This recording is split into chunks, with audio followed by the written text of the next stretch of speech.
I don't want to catch your cold. Oh, well. Papa, will you kiss me? No, young man, no kisses tonight.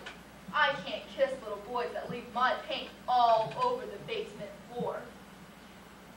Oh, did I do that? I'm sorry, Papa. I can't remember very good today. Well, good night then. Danny put on his little striped pajamas and sat down on the floor by the open window. A tear slid down his hot cheeks. When Howard entered the library after dinner, he stepped on the red lieutenant and turned his ankle sharply. Ah, more of that boy's carelessness. Well, maybe we were a trifle hard with the little tyke. He wasn't feeling well. I guess I'll go look in and see if he's asleep yet. Even before Howard opened the door, he could hear Danny's hoarse breathing. He sprang across the room and gathered the little boy in his arms, hot waves of remorse sweeping over him. Hours later, he tiptoed down the hall into Danny's room. A white-caped nurse met him at the door. How is he? Can I go see him yet? He's very sick, but as long as you're careful, you can see him. As Howard bent over the bed, Danny raised his fever-bright eyes. Don't make me go. I'm too tired to go. I don't want you to go anywhere, Danny. Yes, you do. You don't want me. Mama don't want me. Aunt Kate said that you didn't want a crippled baby.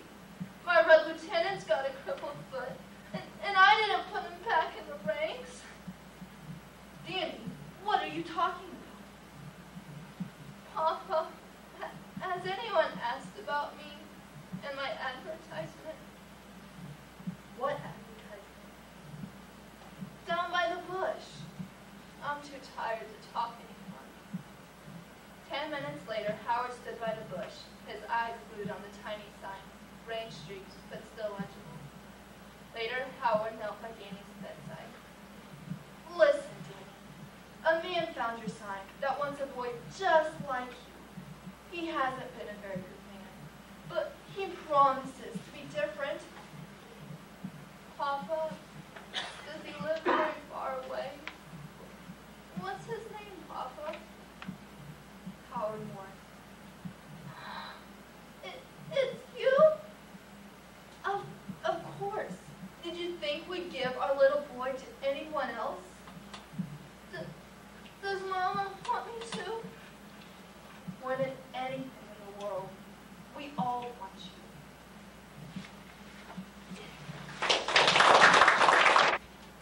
Macho, macho man. I want to be a macho man. You've probably heard this song, or maybe you have an old Village People record stuffed inside your closet. Either way, you probably know most of the words to this catchy tune. But have you ever thought about the meaning of it? What is a macho man? Macho is more commonly known as manly.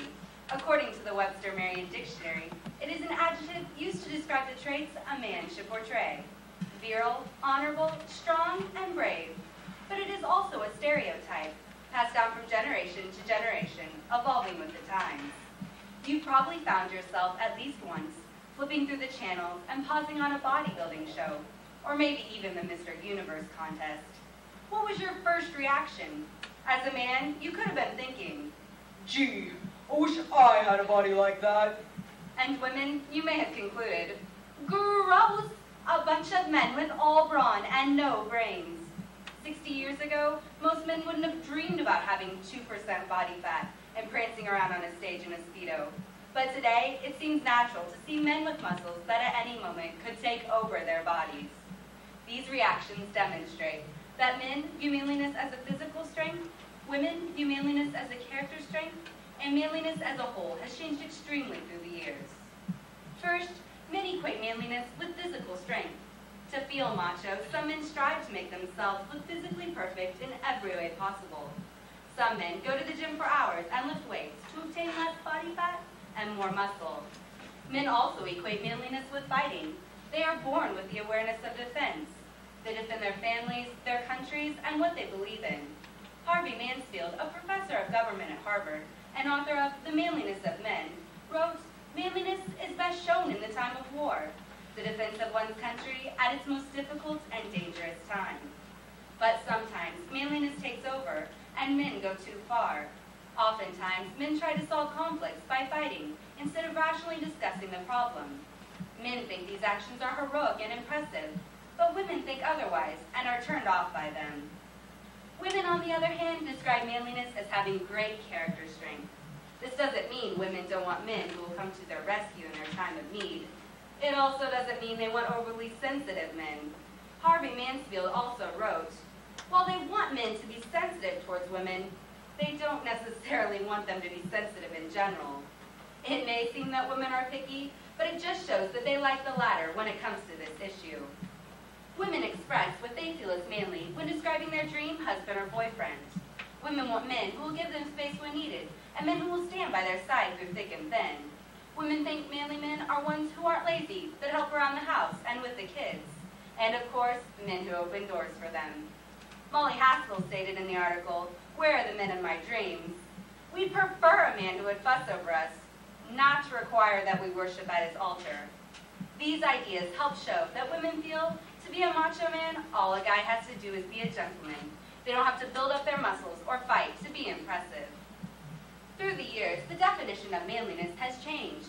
From being uncivilized cavemen to men fighting in wars throughout time, manliness has evolved. It started with men being barbaric and then superior and in charge. This stereotype carried on into the mid-1900s. When World War II arrived on the doorsteps of Americans in the early 1940s, the men were rushed into battle, leaving the women behind to keep the home front strong. The women started working in factories, building machinery, and taking on jobs that were considered manly. The men were considered macho off fighting the war, but the women had become equally manly, working back in America. When the war ended and the soldiers returned, the women were again put back in their place, otherwise known as the kitchen. The men needed to feel manly by bringing home the bacon. In the article, Thoughts on a Men's Movement, Tom Jacobs wrote, "In the 1950s, there was no question what it meant. Being a man meant acting like John Wayne and Gary Cooper. It meant getting the job done, rising to the occasion, and doing so without complaining. These feelings did not last long, because women started to show that they were more than just housewives, by going out and getting jobs as American businesswomen. Today, women are working just as hard as men, making manliness split into totally different directions. In the article, Battle for the Bucks, it stated that 7 million American women earn more than their mates in 1993. This statistic is making manliness a confusing stereotype.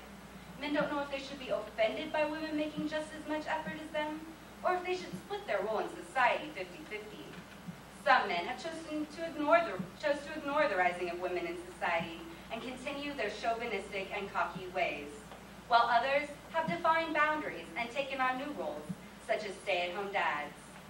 Could it be, after so many years of manliness being described as brave and strong, should it now be described as a man standing up for what is right and defying all odds?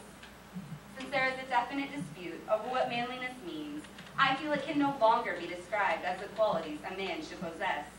There's only one person who can describe what those qualities are, and that is the man himself. The definition of manliness has changed because of how men perceive it, how women perceive it, and how it has changed through the years. Next time you listen to that catchy Village People tune, maybe you will better understand what a macho man is. Gretch the witch woke up grouchy, grumpy, and very hungry. Her belly grumbled for something delicious, something delightful, something special. But what? It wasn't purple mouse tail stew. No, she ate that yesterday for lunch. Maybe some mashed dragon tongue pudding? No, Gretch wasn't in the mood for anything quite that sweet. Perhaps a taste of boiled black buzzard feet. That always made her mouth water.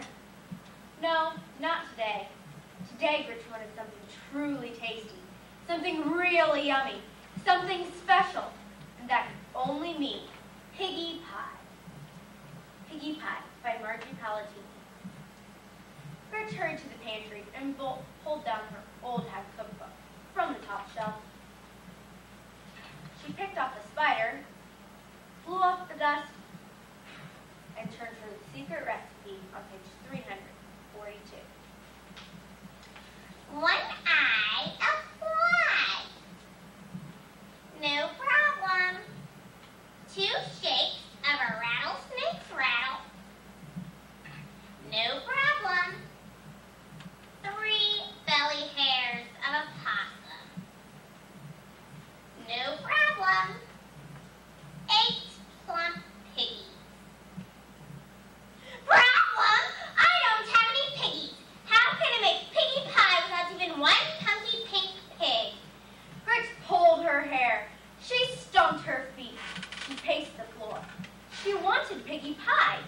She wanted piggy pie very much. Now where can I find 8 plump pigs? Gritch thought, and thought, and thought.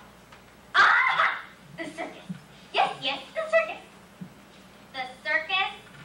No, not the circus. You don't find pigs in the circus. She thought harder.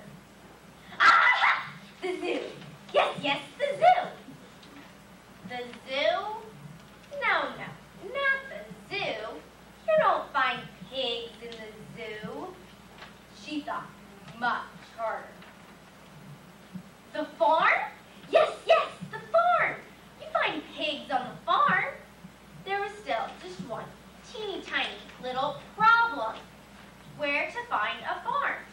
Where else? Gretch let her bony finger do the walking and opened the yellow pages to F, where she found a very large ad. This was it! Old MacDonald's farm. Call E-I-E-I-O. Just over the river and through the woods. We have ducks, chickens, and piggies. Gretch put her broomstick in gear and headed over the river and through the woods to Old MacDonald's farm. I've got you in my sight now, you little porkers. She cackled as she circled overhead, the smoke from her broom spelling out surrender piggies. But the pigs had their own idea, and all put on disguises. Gretch zoomed in for a landing. There wasn't a pig in sight. Where do they all go? Hey, duck. I said, where are all the piggies? I need 8 plump piggies for piggy pie. The duck quack quacked here. It quack quacked there.